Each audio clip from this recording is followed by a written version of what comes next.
RNZ News at 6. Good evening. I'm Phil O'Brien. The Coalition is pushing ahead with its pledge to improve access to rehab for prisoners who are awaiting trial or sentencing.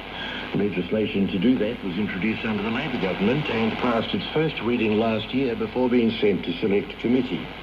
In a statement, the Corrections Minister Mark Mitchell says the committee will now consider further changes, including making it explicit that remand prisoners who've been convicted will be provided with rehab focused on the causes of their offending.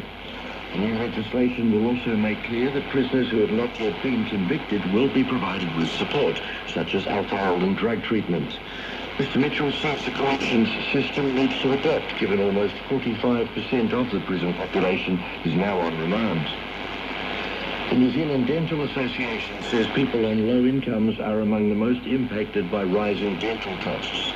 The price of a typical dental appointment has gone up $98 since 2020.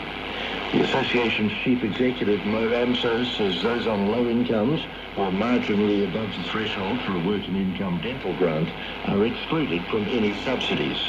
He says more people need to be made eligible for government subsidies. Mo Amso says the National Health Survey over the past few years shows that about half of New Zealanders avoided dental care due to cost.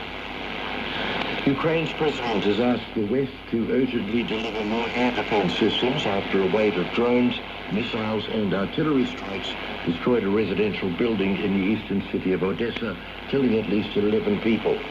Volodymyr Zelensky says Russia is continuing to wage war on civilians.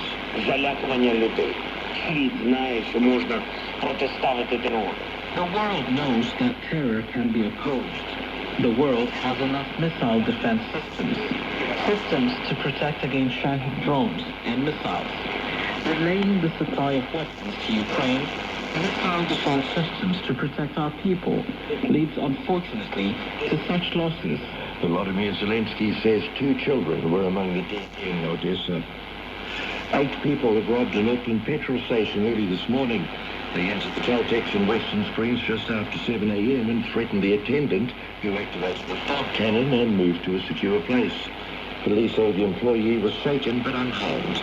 The robbers took items before fleeing in a car that was found abandoned a short time later. Student journalists say they've been given asylum treatment by the Speaker of the House after their access to Parliament was recently declined. For 20 years, Victoria University's Salient magazine has held the press pass on behalf of the Aotearoa Student Press Association. Its editor, Phoebe Robertson, says their recent attempt to update their press pass has been declined last week with no explanation from Jerry Brownlee. Phoebe Robertson says student media is a vital part of the media ecosystem and is urging the Speaker to reinstate their press pass. And that's the news.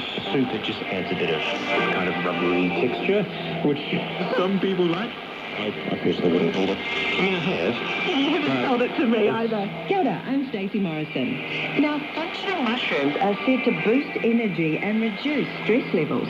On Healthier Hopes this week, we put fungi under the microscope. I think mushrooms have got amazing properties. Healthier Hopes is available as a podcast, or you can listen live today on Afternoons with Jesse Mulligan at 3:30 on RNZ National. Funded through New Zealand On Air, on radio, rnz.co.nz and on your mobile.